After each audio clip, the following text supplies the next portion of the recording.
whaaloalo, whawhelo atu tūlanga lo ia, malo le soifo manuia, malo fo le langi mamā i le tāpo i mai isi o tātou watano.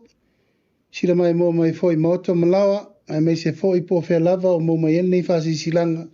Sa mo nei matunu mamao, malo le soifo manuia, ia malo le langi mamā. Sa amwhai ngai le vea a walpa i o le tunu, iona tūlanga whalupea wa sa mō poto. A inga matama, tama mainga, le usonga tu mō mapule, i tu au mala taua, a inga i le tai ma le va au fonti. A talo whatu foi lau whainga lunga tutofi le tua, so se whatu whaitau langa, ia na no manu wai umalmanui ai nei vai aso. Whaiva tiute foi mga luenga sa tātou whenga iai. Ia o tātou lolo mail tātou whau whale le whamana tuina, ia ma le tātou whanono ngā manu o wā foi le e seta le nei tausanga. Ia whamalo le pale, whamalo le tai, ia whamalo fo ngā luei, whaiva alo whiri mauma wa tātou taunu uma iai. I nei fo iaso mātango fie. Tātou polkalame māsani le nei, tu ina tu pe vai as taitasi, ia o le taimi o le taitai o le malo ma le tātou ofisa whasara lau. I le mai ai o le fontanga al kapeneta, i le vai aso le nei le aso na nafi, aso lulu tulanga māsani, ia ua whaiunga whono inaini si o mtau putau a tele. Ono le whamoi moe o le tātou whainga malo. I le mawhai lava o na toe tolo fia. Nisi o whaiunga o levan taun whatino e ala i ufuanga mole anga i luma ma le manuia o mtanga luenga mwhala po putonga a le tātou whainga malo. Ia i el tel tonunga o lewa ta oto i le anga tonu me uma. Ia e ala i tūlanga masani ma tūlanga e whaalia ai le anganga o le tātou whainga malo. I tūlanga e whaawa wainga luenga mo le whatino ino le tātou balawina. E tamu atu o le asolulu na mawai nei. Ia na whailoa aloa i ai i penga te whailangi. Ai maise le tūlanga we uieli tō wha ma le whautautanga. A le fionga i li whaipule i ato i lupe o semo. Ia e ala i le whaase e whaatuangalu. I ona tō whinga wha-minister. Ai meise o ia o le sui pā le mia o le tātou malo. Ia ono le ungo le whamsinongo. Pe lava no whasisila mo mua foi i Samoa. I nisi o tātou whatarandanoanga. E le whaingo fie le whaiungo le wo iai. Le fionga le sui pā le mia. Le sa vea sui pā le mia. Ona iai o na afianga te tele i to tonu le malo. E iai fo i o na afianga te tele i to tonu le kapeneta. E iai fo i o na afianga te tele i to tonu o tō whinga ma mea sa tofi ai le fionga i ato i lupe. Peitai, o le turi mataina o le tō whā ma le whautautanga, i le tau o veino le mamalu ma le tau o lo tō whinga le malo. Firi ai le fionga i ato i lupe. Fa se fa tua ngalu mo le nei taimi. Ai se isa ili leisi tūlanga o lana whaamsinonga. O whea ngā iei tau lumanga o le whaiunga. O lewo o mai le whaamsinonga. O tā uai tūlanga o le tūla whono o lo iei taimi le nei. Mai e langona ile ngā ngā whaaftai. I mana ngā ngā whaamalo i lona whina ngalo whaalia.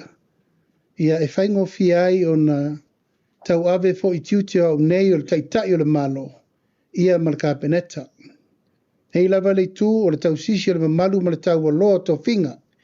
Ona o le paai ma le sirisira mamao i le tūlanga na amai i le whai ungo le whamsinongo. E lava la ua mātou talia ma le nganga whaaloalo lana whai unga e se e whaatua ngalu. Tu maulo na tofi whaipule. Se ia sa ili le isi tau lumanga o le unga o le whamsinonga o le sa whaatino nei. Ia ma le tau o longa mo le lumanai. O le awa uli nei na longo ina iau ina ua maea o na tu ina atu i lumo o le whamsinonga. Le talo sanga ina ia tau fia le unga o le whamsinonga. Se ia tā pena nisi tūlanga mo lona whamoe moe mo le lumanai.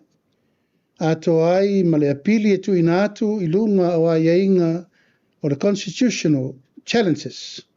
Ia ma le tūlanga e lui nai le whaiunga o tuina mai le whamsinonga.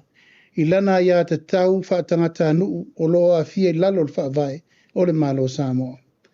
O le sa longo I nai nei au I le au ori nei, watalia e le watawa veina nei le whaamsinonga, le tau fia o le whai unga le whaamsinonga, se ia mai o na tapena uma isi tūlanga, o le ua iai le whai unga a ngai I le toe whesilingia o le whai unga wa iai nei. Mai o te manatu o I sa ave fo I eltu a lalo, ia male tūlanga o I o ala o mea. Ina ia manino le malamalama le taoto o le whai unga le whaamsinonga, a ia manino foi ma malamalama le tūlanga e pui pui aia ia te tau a I latou ua fia. Le alau te whasi sila lo iai o le whai unga a le o lo tau o veina le mtaupu le taimire nei, o tau fia le whaatino ina le unga o le whaamsinonga. Ina ia wha solo mua le reviewinga ia ma le tūlanga o le luina o le whai unga watu ina mai I lalo o le constitutional court. Ina ia mawhai ai o na ta oto le angatong le whai unga le neim taupu. Mai a whapetu la I le whaatulanga sao o lo tau fia le unga e vea pe ia ma whaipula le tu malo se ia tau nuu le tau nuu unga e o iai le suenga muli muli o le u whai iai le wha masino le whai unga I le so. Mai e vea vol nei aba noa e watuai le vai malu I puenga ia ma le wha malu si au I le fionga ia to e lupe lo na inga ai mai se foi le afianga o siona I tu malo whale ariri mo mua. Ai tonu lava I le taungo fia nei taimi le tātou au waifa tasi. Ona o le afianga o le tu malo. Ai mai se tūlanga o le wha moe mo le lumanai. I le wha awa wina o le sairinga lava o le amia tonu tūlanga tau whai ngā palota. Ia ala tātou walo I luma I tūlanga masani. Whea lava I li lifa ia I le wha moe le neima taup. O le mea siri, o le tātou wo sairi le mea pito I siri o na wha maoni. Ina ia maua le tali tu uma. E le ngata fo I le whaiunga I wha maoni le whaiunga le whamsinonga. A ia maua fo le tali le pui puingo a ia te tau. Ai la tau a fia. O pasi ina nei ka peneta le tu SSA ina o le mtanga luenga o whatoanga. Ma le mtanga luenga o whainga whaiva. O se fuafuanga wa leva na tau mawhai mai le nei fuafuanga. A o vefo iau whaalua na o minista a to angon whainga whaiva o lau leva ai sa o maita wina. E le o mawhai e tato whainga whaiva o na maua whaamanianga e te tau o na maua. O na o lo tau mia pei lalo o le mtanga luenga o whatoanga. A le ofisa o whainga whaiva o se ofisa te le pe a tato whatustusa le tato lua se lau kilomita whalapo to poto. O le tātou o ngā sami sa o loto tātou te whango o tai. A to ai maisi o sone whaatanga ina o le Pasifika, Free Zone, e mawhai o na tātou urufale iai, tātou te whango taina, ma maua i whaamanianga mō tātou. Peitai, o lo iai pēle tūlanga o le tātou mia, ma le maua e le ofisa o whainga whaiva whaamanianga e te tau na maua. E mua lava o na avel whaamua I whatoanga. O nai mo moi mea te toe, ea o na maua leo le whaamanianga mo whainga whaiva. A le vai ma mao ma le tilo, e te le I tupe fau, tupe maua whaopopo, ma tupe umai maua mai. Pe a tātou wa ngai e whaatupu te le ina le tūlanga o le si itia. Commercialization, whainga whaiva I le tūlanga e te tau na iai. Taimine nei o lo puni tia pea ati nai. O lo poloka fo I le angai mai o tātou suasani mai fafo. Aisea e leo tū mātila le tātou ofisa o whainga whaiva. Stau na tātou mata I tū le lei tāpenanga. Whainga whaiva la lata mai, whainga whaiva le alo alo, whainga whaiva I o ngā sami loloto, e te le mea ma whai on tātou whaia. Pe a whai nei tātou te anga I matua wha ma pue, tū langa tau whainga whaiva I te tonu le tunu. Taimi nei po le ata whataitai e lua kampani te tele lai te tonu o le wafu I mtautu, ua na o le tutu lava le mea lai ai.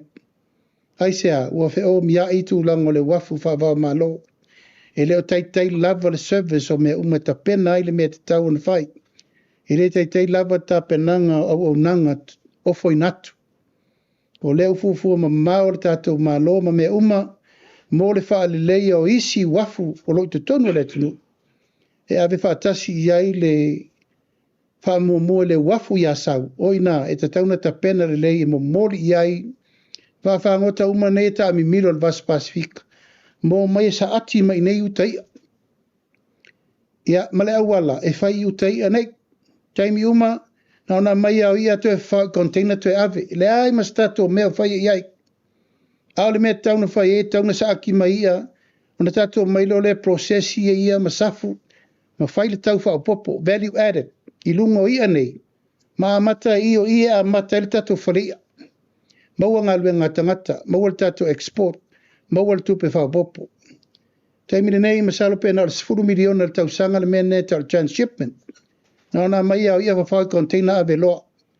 Aia mai ia process mawhai e te le tatou tupe wha popo. Ma e leila loi fo 5 por se lau pasene fo. Le tatou tupe wha popo pe a whai tūlanga ia. Ua wha mau whai longa ina il kāpeneta le surulu la tu ma vai ma matalona ta pena. Wha le lei tatou ma keti oia. Wha le lei tūlanga o lia. A mai company wha ngota mai whafo e paanga ma tatou whai elia. Tangata nei le mawhaina lato wha tauani wa ala popoa. A mai tangata whai pisinisi e fsosoani mo le tamau a inga mo na e tatou tangata. O le taimine nei wale eto e mawhai e tatou alia no i whafo atu le tōris fu maila. Hai sea, e le mawhai e la iti e tatou wa, e tasi alea so e lorito e fo i mai. Wa mana o mia ni wa ala popoa e mawhaina lato wo rua tolu whawai asu. E mawhai ai ona fo i mai ma le tupe tele, fo i ma catch te tele, e mawhai inati na e tūlanga tau whai ngā whaiva. Rona lua, o te taunu tātou wa airi tūlanga nere whawhai lere ngā ia. Whawhai lere ngā funga. Ma isi tūlanga uma e leo mawhai na whaatino le taimine nei. Taunu tātou wa airi leile tūlanga, tātou te wawai pe o isi atunu, e whai vai tū loto, e whai o ngā sami, e whawhai lele ia, wa e le mawhai tātou whatu tū pēr. I le nei mea o le tātou o pē harvest mai e tūlanga o mea lofa le atua mō tātou. Taunu tātou vai mamau i le sila asanga mo le rumana. Ina ia lava pēr tau mafa mo le tātou atunu. O le tātou te mai tau o me masani, me whaale nganu. E le teimi o le anae, e le teimi o le tūle. E fo i teimi a e i a isi nu. E leo le au wala la le tātou te tilo iai. Whātupu tele inai le tele o ia whawhai lele. Mai se tūlanga o whawhai lele ngā lau mei, mai si me uma. Whātupu tele inai. A le whai ale mea lea o le wawai ina o le mtanga luenga o whai ngā whaiva. E le ai a se me tasi a ngā ilumbo. Manatua i lor ka peneta o le ufa atino le fufuanga le moli rumana. Ta pena le lato pursiri, ta pena le lato o whai ngā luenga. Ta pena le au vivi masani, tu i e male tupel malo e fsosoani. Mai o lo o tele, tātou development partners, tātou FAA, Amerika, Japani, New Zealand, Australia, o lo o maua mai fsosoani whatupu tele inail tātou tanga luenga fōle la whatu o tanga luenga whainga whaiva and marine resources. Ia, ua iai lawal tūlanga o lo whapole inai pēr nisi o le tātou atunu i le tūlanga o le vesi o le taua lea i le atu asia, ai le atu alapi, ma le atu uma o lo whasolo. Ua mai au na tu ina maili poti o le tātou treasury, o lo o tā pena tātou mo teimi wha le tonu.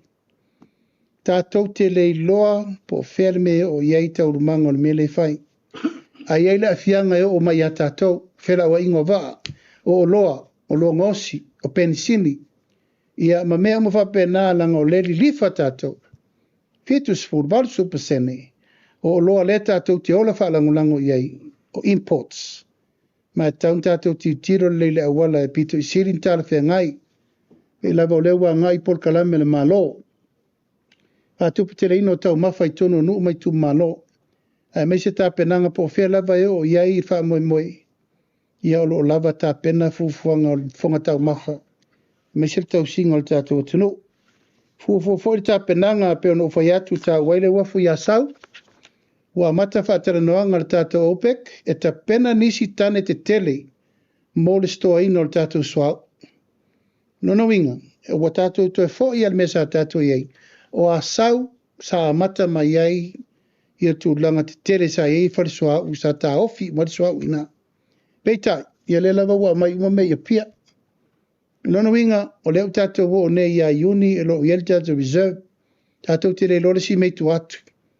Ai ta penanga lava ia ufatu langa ni tanga luenga tupe, mam tanga luenga malava o lo ta pena, i le taimire nei. O le tātou sau ni uni ni e pole a lava me tūlai mai. A o lo tātou sau ni pea. O whamaunia sa moa le marienga whapaanga i le vā o le uni e lopa, ma tātou malo whalapa putonga mai Afrika, ke ripiane ma le Pasifika. Ma le nei whamauninga sa whai ai le tātou ratifyinga o le malirienga whapaanga le nei le vā mai uni e lopa. Ie ma le whalapa putonga, ke ripiane ma le Pasifika, le tātou Samoa Agreement.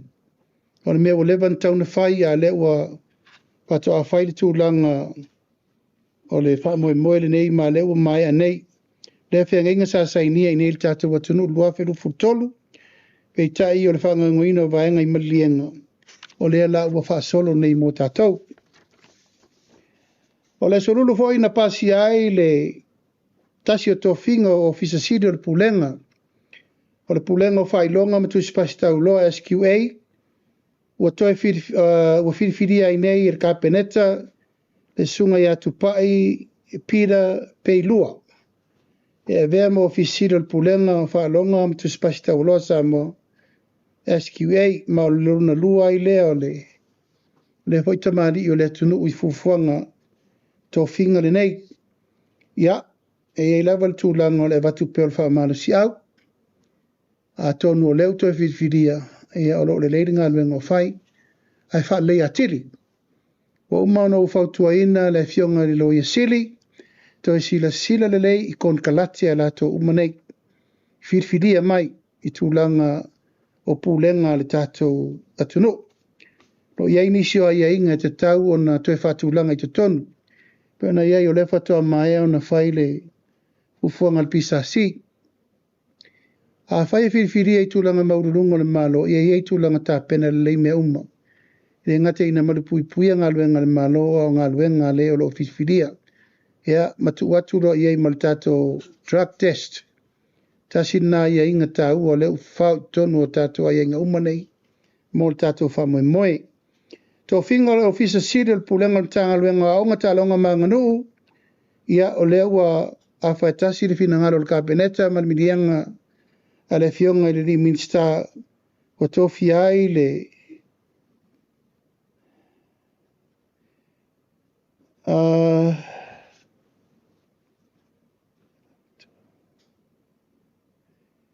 salama tua, to i vao tau ti.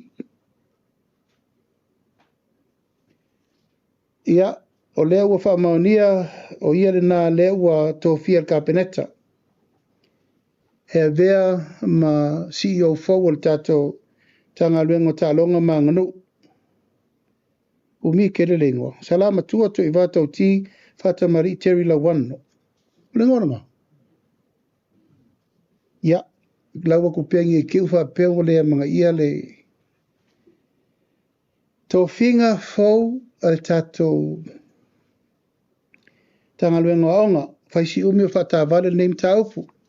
Ina mai tau o susuenga na mai e le lei le top 5, nai ui ai le whamoe moe o le susuenga. Peitai ia le rifa le finangalo le fionga le ri minsta i le wana fifilia. Le unga lava po whea lava e ngā i fo i le whamoe moe ma le tu ina mai e le pisa si o le lato whaiunga, le whaiunga mo le muri o le whaiunga e whai e le stu na inga le tō whaal ka beneta ma le fionga le ri minsta. Ia le laua iai le whamoe moe o le tu ina mai o le fionga ia salama tua to i vātau ti hata mari i Chenny, Lawano. Ia, tūlanga masani pe ono whai atu. Ta ua tele le tūlanga o le kaua veino tiute. Ono le whamoe moe tasi le neim ta ngā luenga. e la lango iai le wha moe o le tātou malo, o lea o awina o alo ma whanau o le tātou watunu. Lona ono ia ua taria alo ia le kapeneta le wha mawaianga alo ia, a le sa vea fo i ma pule whaatonu o le ofisa o le pule whaatonu. Le fionga ia ngisa le matua fuatai Presel, ia e leto e tau wha matala ina fo i le au auna, a le nei fo i tau sala o le atunu. Sa ia au auna ai le i malo i le tele o tau sanga i ala puptonga ia e meise tofinga le malo i atunu ma mau. Ia na wha ifo mai le i nei ma vea i o ia ma pule whaatonu, o le official pule whaatonu i samo nei. Ia ono tūlanga lo na ngase, ia ufa mawai alo i ai. E fo nia vanoa tā ua, ia e moli atuai le anga whaaftai le tātou malo ono le soifua au auna. Pionga ia ngisa, ia e meise fo i le a ingari, pionga vo ia Honorable Lautafi Presel, ia ono o le wha moe. Wai le tūlanga o le ngā ruenga sa whenga iai, i le nei fia tau sanga o tau tua le tātou atunu. Ia tāru sia ia le rofo le tua, e ala isa iringa ngase ia tauru la pupuku i o le whala i tō whanga. Maua se soifua lau lei mōmōlo manai. Nona fitu, ua toi li liur tō whal tātou ka peneta, e toi suia teimi a mata o tātou wa onga. Wa tātou toi fo i lava le mea tātou wa mata mai ai, tā le valu le tai au, wa mata onga, ai le afortasi. Wa mai tau le lei ma le tutoa le mata upu le nei, ona wa tele isi mea fōua li mai, wa whai o le tuai o nā mata wa onga, tuai na ota mai ti whale, wha so sār taulanga, tele ai maisi tūlanga le te tau on tō tupu mai. Awa mata i fōina moe o umi mata mai ti laso. Tau lava tātou toi fōi le men tātou masani mai ai. Ia lava le taimi e au au ina aita mai tia onga, tono po tua onga. Lava le taimi e fōi e le whale le afartasi. Tā le lua wa le whale po le afo le lua. Tā le aonga whai whe au le tau le wha. Toi fōi le whale le tau le lima, maua le lotu a fiafi. Ia ma maua taimi e whai mea aonga le whale. Mana tuar ka peneta, whautuangan tui na maina tanga luenga, ia o toi suia nei tātou teimi a mata. Lona winga, o tātou whamama venga fo i le pisi i lungo le awal tere.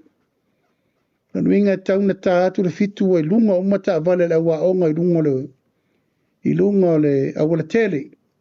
Tā ifo le valu o kiria e o atu le au whainga luenga i lunga. Ia, o tau whaso ina o na ua mai tau le teimi nei. Pai lava si tele o le tātou awala ma le pisi. Lona winga, o whaatasi le iwa le aonga ma le iwa le au whainga venga. Ia ukumu la wala. Ai watu pea wha talatu le whainga fōule o tātou ia ono le tūlanga lava o le wha moe. Ina ia maua le avanoa, le lei, mo alon whanau. Ai whai titi ai tumu o le tele o tātou fufonga uma. Pa pena le tātou komiti o sisinga fua, vai aso fau, fola le tātou porkalame. Ua atoa tūlanga o le tātou porkalame o sisinga fua. Ma edwha moe o le vai aso muni le nei, so ai le pule le ipasia porkalame, alu matatu sivalauria, ta pena mea o le vai aso fau, e matua tuina atua iloa le whasi silanga. Alo ia, al tātou tāpenanga le komiti whapitoa, whalau loa i le tunu au maa sina atoa ai. Tātou tāli ai le tātou sisinga fua ma tāpenanga. O na nafi, na arua lea sisinga aso lua.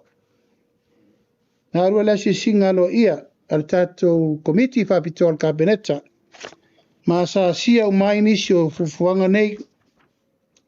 O iai level wha moe e whaipea ma ngai ka peneta e a sia ngā luenga nei na whaatino, whaatatia mo le wha moe. Sa sia o mai le tātou no whanga tu tonu o lo whai ai tātou pau ai fulo sou. O le tātou wharatupe tu tonu o lo whai i uruloloa. O le tātou ofisa fo i ploua i tōne mato. O lo ia i tātou poloketi mo le mai mtanga rengo tupe. O le tātou ofisa o lo ia i tātou records warehouse tu nei mato. Tanga rengo tupe foi. Ia o le asisia le o tātou mea o lo chacha i tātou tā vale e le tise i tu nei mato foi.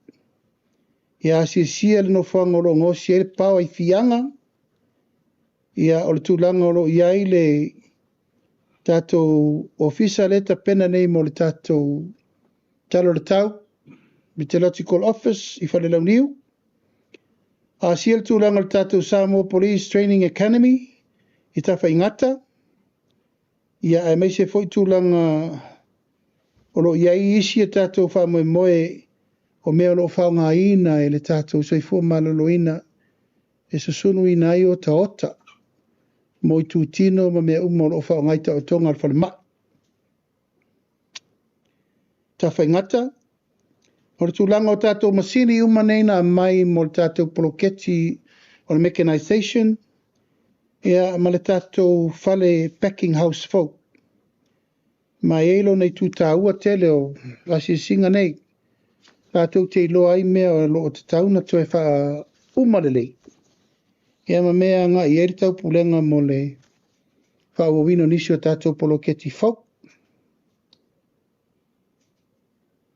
Ua pasia alo ia, ma tofia alo ia.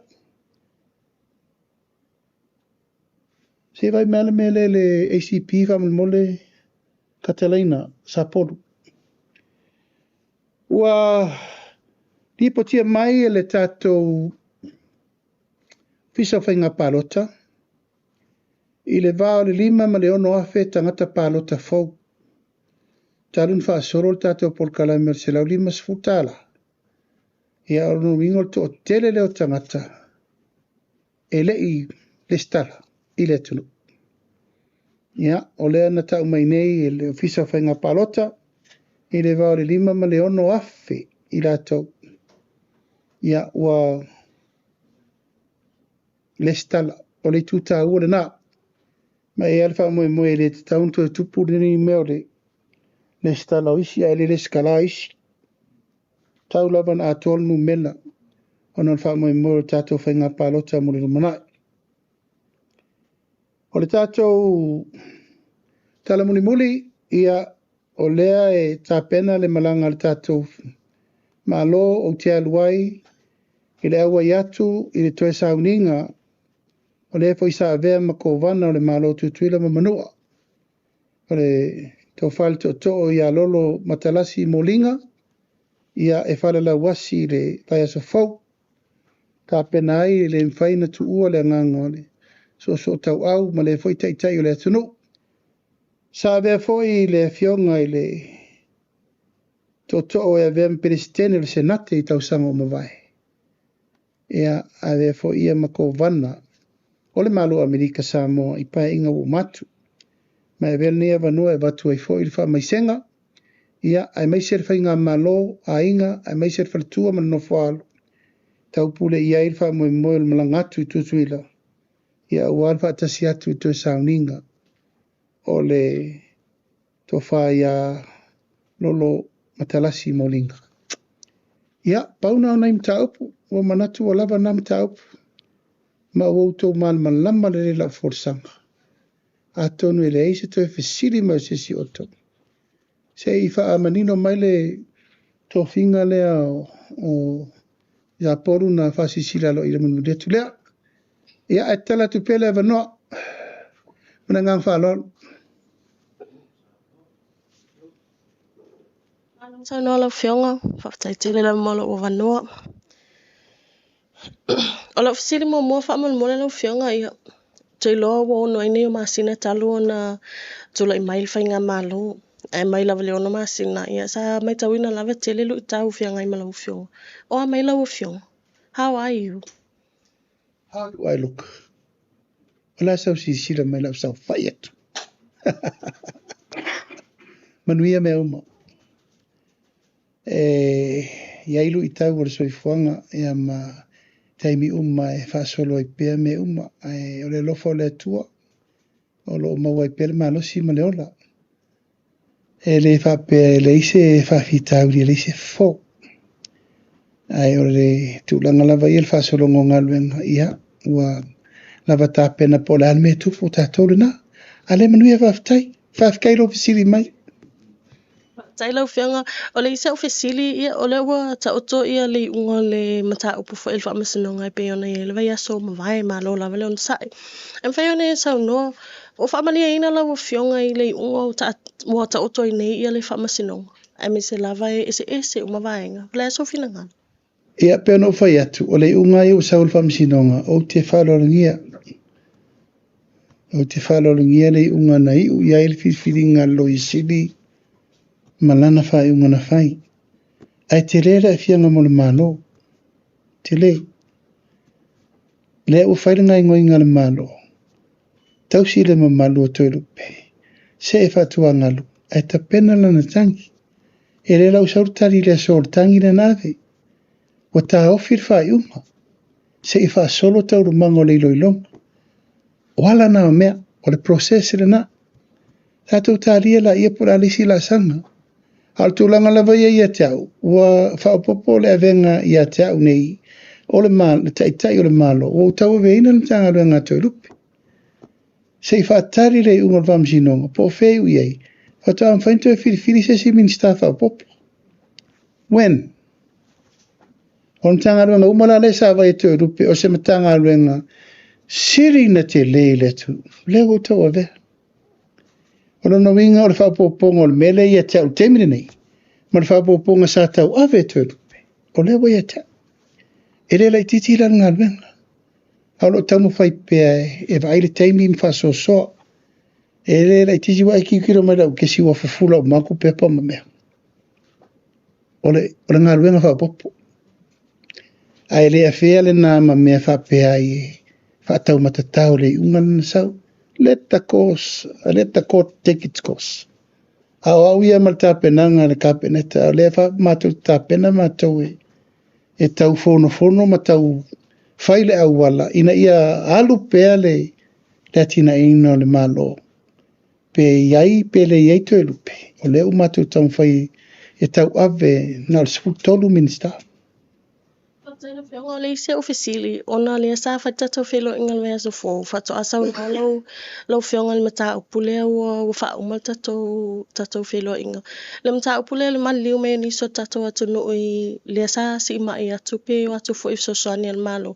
Pe whai ona e tau wha manino le waenga le ai maise, pe e eise sosoani al malo i nei ainga e ana ia tangata i o mali liu wha monmon. Ta si le mali mai ni usile le tau tonga na aven tau tonga le fatu. Na maliu ele i whaia le taotonga. O le maliu foi mai ni intia, e maliu foi ele i whaia le taotonga. O tupe sa whaanganga i mai ele le titi. Ia sa whaia whaia ngal kapeneta, e tauna whaia so soani le mano. E tue whaia na mea tino mani liu, e le ma whaia na avena e tatou tangata e konfiki, e tulau lava, ai la fwa i ai o. E lana whaile fufua ngano i al kapeneta. E kawa ele malo, le toe whafo i mai o tino maliu.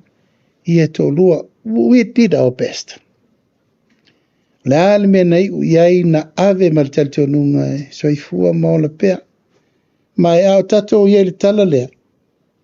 O whato nuina le minsta ma le so i fua malolo ina e wha mawina loa ia whale mai o le a tato dio mo le evengo a tato mai. Wa ave le whatonunga e tolu whale mai tono New Zealand. Tolu company la tau te handolina New Zealand. Whapena fo intia. A le lau mo mai Malesi company fo ofiti. O le aso ana nafi. Na whato ato e whaile o se tatou ta o tonga o se whatu i Samoa.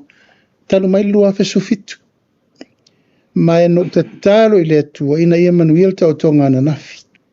Ia saule tala ua manuiel ngase. Ia whaftai le ri, o ngase lea. E le mawhai o na ave, ana tu e le ta otoa, e maliwa i nei. E le mawhai na airlift. Le lana ta talo e lor company fau lea. Pe mawhai na salfo mai ta oto i nirma, le la sa ta oto nafi.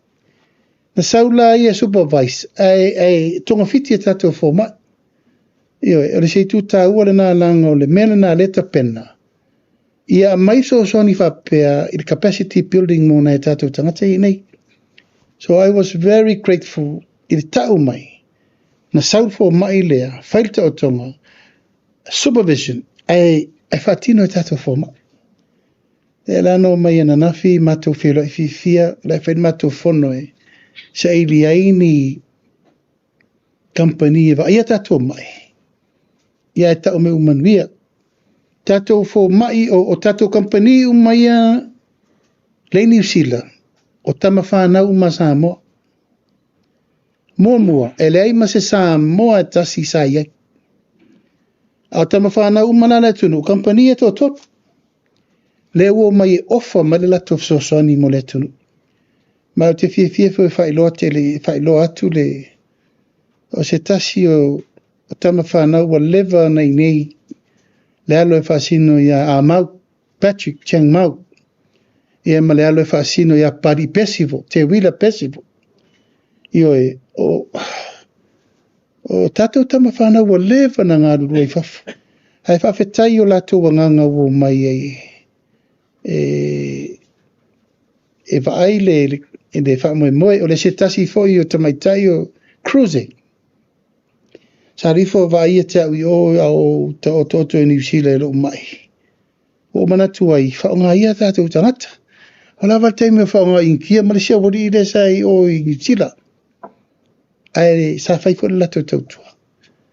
Alwhale mai la neini i intia, te lele i tūta ua morpa ua tau. Lena leina whiri whale mai i lua teimine nei. Ia a lewa whai ua nafi i wha mai fiti. A lewa mai le tāl sanga saina e whataitai lato. E tato vaila i rope ke usau sainga mpuaka ngofi ako. E tato tāl si ei alfa moe na ua soani le malo e tue whafo i mai tino maliliu na i tato tangateina maliliu. Manino le vaenga la ufionga le isa ofisili whamon mole mai i lato i tumalo umalawe limas food tasi o le atunu. Le wali putia e fast food tasi la walu le sosoane o se lau limas food tala. Ai to a se fulu i tumalo le i alu la taimine. Whaiona e tau wha manino pe isa meo tupu i whansa i tumalo nei polpolo ke tilua. E se tumalo e le i alu se vananga ai ia vai maunga lua pasal le anga lua. Pawana le tumalo lo te whamautino ele i alu ma se mei whafu. O na o le au te whatali. E o mai tera no, ma saini le lato financial agreement. E le ma whaina ngā ioisa mea pāle o mai saini le financial agreement le whatali e tuele. E a le whiu whakat. E au wakula woka le whamsingonga. E le saini le whamsingonga le lato financial agreement. O le whatali le minsta o tinamta mai tai. E tau na saini le mena na, ia mau mai tala no le mena top. Ia e peye tulau lava tu sengi le mena na. O te loa lava o la ieri fina ngalo le tu malo. E ale o vai e te fo. O la fa wai se le mela o koso ieri fai pure le ku malo. E le mau ai tai se tonu. O i e mau ai le tonu. Ia e pangalea, e se al mele fautu atu. E se le mela atu te manatu e mana o e fai mela e mana o ia. La tatia va pena. Aleo te whaatari. E o mai loa whai tonu whasolo la topu. Paftai rau whionga o le isi au whafsiri. O lewa lau... O lewa lau manu ia mai lunga o penga ta whailangi whina ngalo le itu malo sa whatalua. Ina ia e tawana wa ia tu ia lato whaipule. I lalo al whaamalo al whaatotu le tu sa motas. Ia wa e peon silfia lau whionga. O le tu la i mai le fu ale HRPP. A le whina ngalo le itu malo e tau ona lo atu i lalo le fu al fast. O le ase whina ngalo lau whionga. Ia o lau whionga whi el taitai o le vaenga whaupwhai o taitai o le malo. E talia lau whionga al whina ngalo le itu malo.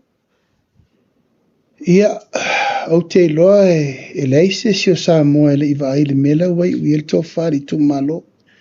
Langa lau whasara lau ele tu malo, la tō whono na whai. Ia mau whari manino ele la tō whina ngalo lungo penga te whai langi. O ala lau mea, ia, e whiloa. Pea whapeo le tūlanga le nā lau whina ngalo iai la tō i tu malo. Ai na o mai le fai pule e tau nei ma whelo i nei.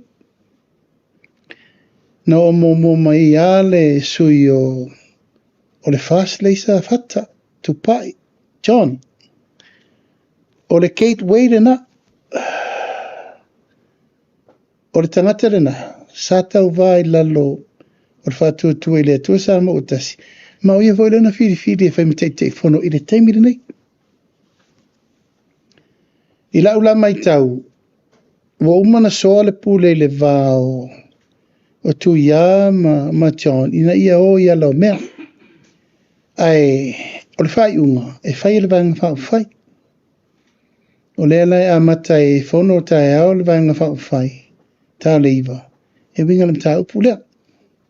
Ona soa ile o le pule ma whai le tonu mautu mo le rumanai. Ai pe ona whai atu ele se tūlanga a whai ngofie tūlanga o le whetuna inga o le whina ngalo le tu malo. Pe la van tātou sirfia. Ya. Ele I whai ngofie fo I teima whina unga whai ngā balot. Ai tō se sirfia fo I tūla I mai o tu ia malana fo I whina unga le chapipi. I le ngate e te ia o ia malona tōrua mala tō nā fia. Alona whartua. Ya. O teimi la nei, o le teimi o le tiro le vavai. Langa ere fia so la loto pa fa fina ngalo le tu malo. Ono no inga la ere na la ue felo, e fo male tu malo. Ai o taiao e amatai na fatera noa le mta upu mo le vang fa fai. Ere feto ta si e o ton. O le tonu e fai la lo fulsi al vang fa fai. Ya, ma fasi sila lo ia fo ilanga Elena mato e saporas. O saporas, na nato firia vanga fa fai le I mato. E la balatu la ul fatter no fa so il tulanga. E u yer man lienga taipei fo iole. Tulanga tu mai tai oli seu. E o mal temini, o le tau fo fina ngalo. O no tulanga. E re fa pe fo I. E fai ngofie. Al tulanga la vaia wa avela tu lalo ia. O le wa sui le tai. Sui for time ile ia se no e popea. Ai fai o fina ngalo le o sa fata lua o lato silfia. Ile o to lato fina ngalo a fai sa salauta. Ia tonu tai de time nei. Pe o se una fa bobot. Ai o la auto e lipo ti atu ia tio e. Pe mai alfonta. Alfa fa. Tai tele lau fionga lau fisili mulmuli ala lau fionga. Wa fautua ina I le e tusai o le tolaulau ina o mta upule fo ina afia I lau fionga.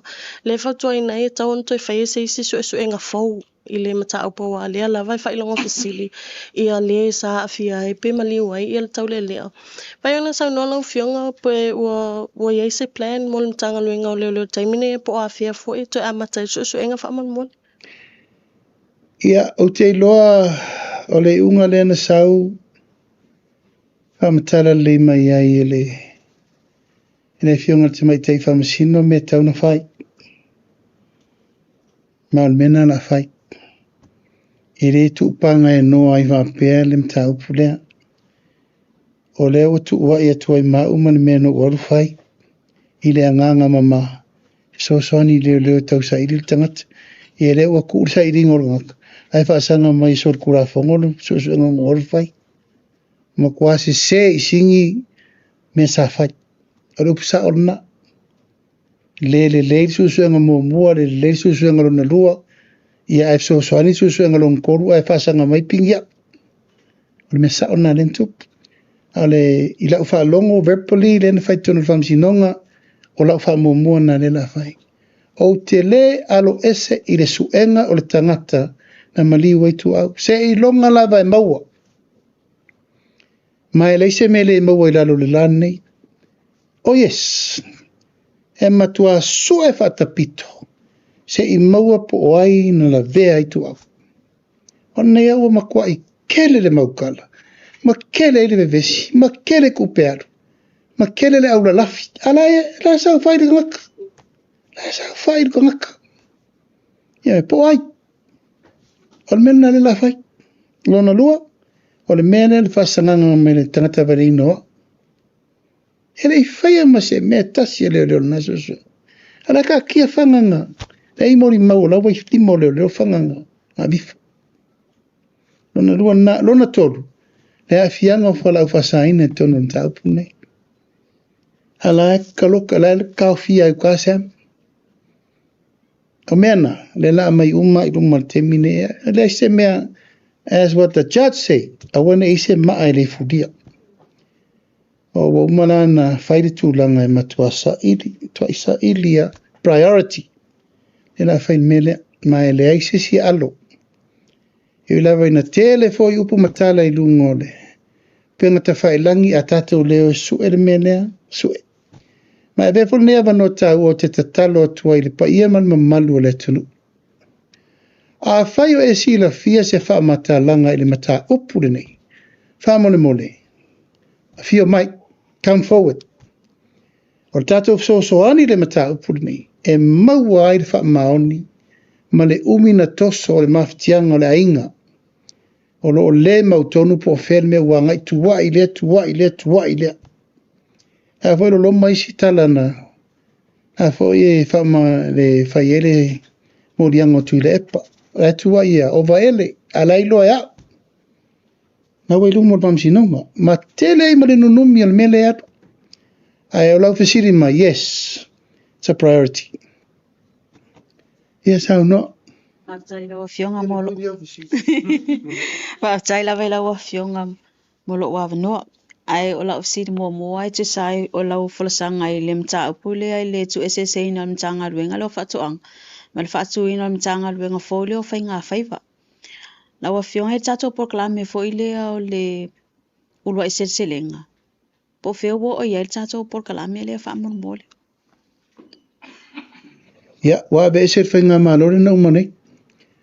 Ai na vave le tato paketi i le mene na mai e toi whai tātou tarar tupere la sau.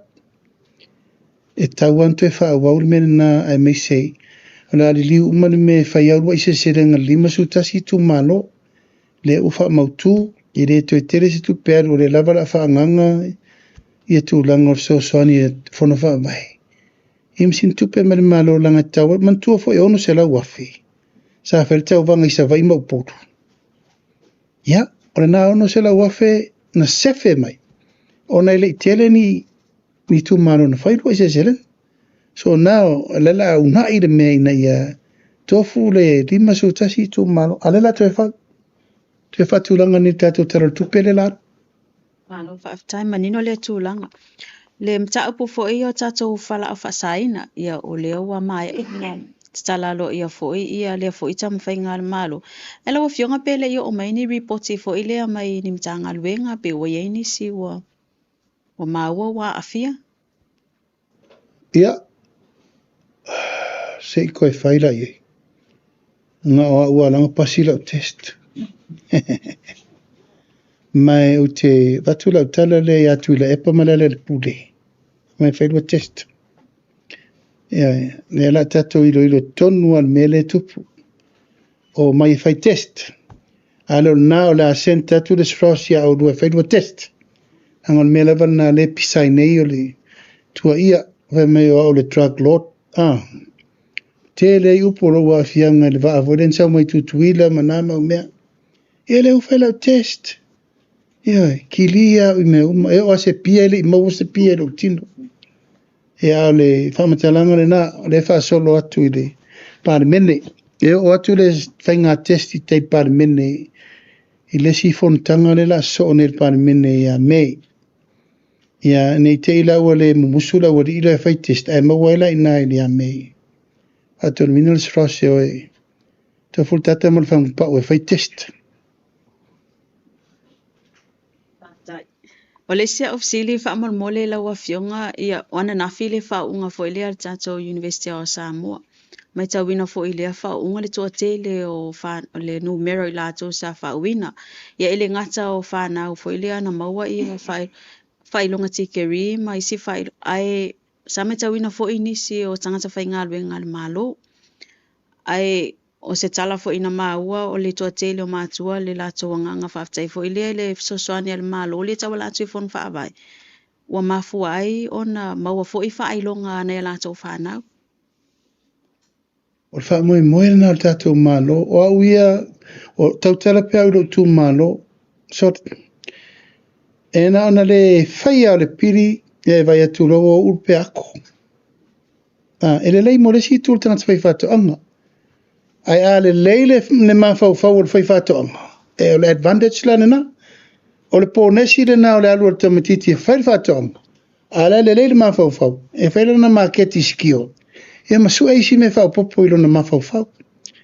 Whaftai le nei taun whainga tāua, whaftai fo i le graduation tau sanga nei. O le ngā luenga le nā lau wai ua o ngā tamaiti. Tiu te le malo, su e rol me awe i tamaiti ni. Wape whasa lau e tamaiti a. Whila whainga tamaiti.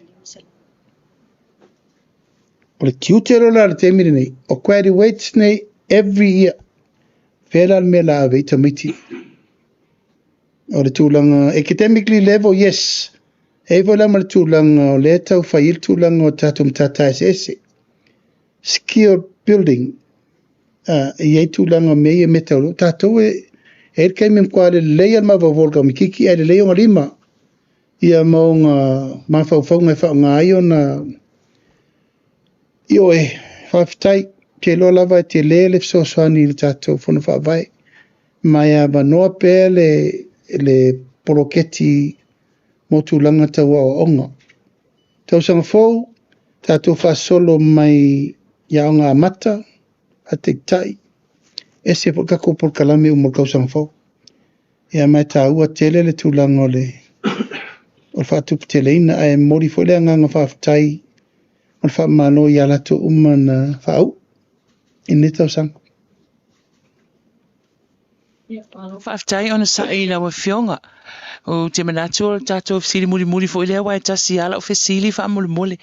Leo lena e sau noa i le tūlanga lea ina ua tā ua i le official komisio whainga pālota.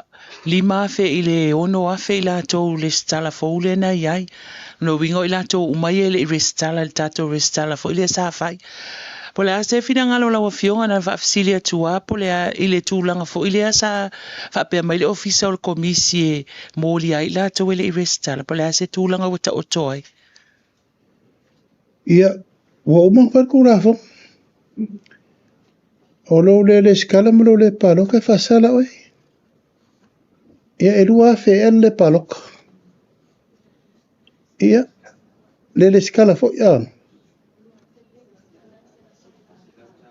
Lua afe lele skala, ia wai vaila wa maua o man kengi lele i. Ia tuatu pe i le fionga i le pulisiri. La weltu la fon. O lana fautuanga. Ia tātou te anga i e ule o man fautu la fon. Te le rola po lala le si mene la tātou e tali, tātou tuati tilo iei. Ia pea whapela, a le mwhain whaatino na vesero ngā mea. Kere loa. A o lau vai, o lau whaakingor kurafo. O kere koe o ai a kurafa pe whaakingor kurafo. Talo aistea. O lano mingo la tau e leisa ngā implement, ia e umane e le fise mea. E rafo ia ao le fionga le. Wa leo mautino nei ia o kere rol kula whaunga whai mai lava a ele i whaakingoa, o kere ropenga whaakingoa ngi ploa sol tu la whono. Ia ngana whainga whai ngā kai, o kau wha maro sia lava ngi, ia le lau kako vai ngi. Angare whala la akura se lau di masfuru le langa mai. Ia e ka ua langa le whea mo tātou o lo sāwa vari tu la whono. Ia mai la tu ua sori tu la whono. Ia e le whaia tu la whono. Ala lo fina ngara. E kama whain me repe. Kama fionga. Lau luan whaatino lau fionga. Ia ma ngaia. Ngaia kene. Ora nguinga kaya ere koe momoja si ere sikama. E alo akur se lauri masuru e paka lua. Yo kara kau ke kari e ai. O mai pe le stala. A ngai mai pe tātou atunu e le stala. Ia, e wha moe lava i o me lava e whaina whatu nai. So ni tu vai fo i o le anganga e. E sa vadi le se fulu afe, ko kari kongu mai mangene mengi o le se fulu afe le. Ia, mori le nganga whaafitai nei aso, pata au whai u, iano ta ua, le fionga ia lua manu vao, Katalaina sa polu. Ia, olo iaine i lon tona le tūlanga le tōwhia alo ia le tātou malo. Nei to finga, i le tōwhinga whawhaila tusi au ao lango lango, o le tātou o ACPS, o le tūlanga le Pasifika. Ia, e le to e whamtalaina fo i le nei, tina o le atunu, e le fo i ona whaivalo whirima sa veo ia ma atonu au le tātou mtanga luengo surfa inga, tātou atunu. Ia ua whiri tātou tangata ave.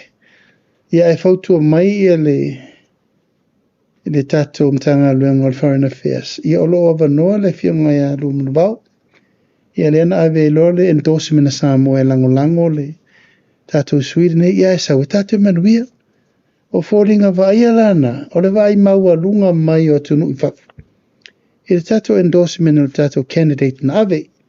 Ia, watu whamanianga, e mei se fōri whamaro si au.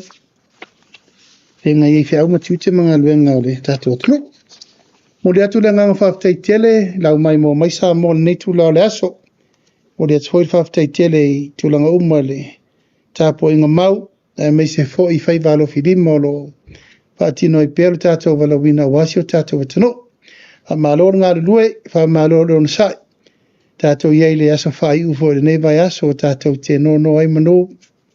Wha mana tuina lava o le aso na tongi o lai le tātou wali i whaola mo tātou. Ia man wha moe moe o le tāu langa tu tasi. Ia e ala le tātou walawina ma le tātou maua le ola e wha bavau le whaotanga.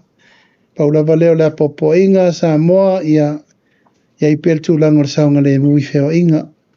Mai se fōi le tūlanga o wheo i lungo waa ma me umal whamalanga i wao motu. Mai se fōi la tō e o whiwhi whai mea whawhiwhia. Ha mone mole na nofo le le whale. Whai le lotu mtamaiti. Ia maa e pui pui le tūlanga o wha velave tātou te le manau mia. Ina ia le tūlanga o le wha moe moe. Ina ia tātou maua se e seta manuia. Ma se e seta file mu. E mori atu mo ngā lofa i whai valo whirimo lo toi o nei vai aso. Tātou tau po ia mo le vai aso fau. Toi mawaini si tātou mawhtanga si tere whapenei. E whaftai atu le tātou autu stala le tātou nei aso ma le tātou mawhtanga.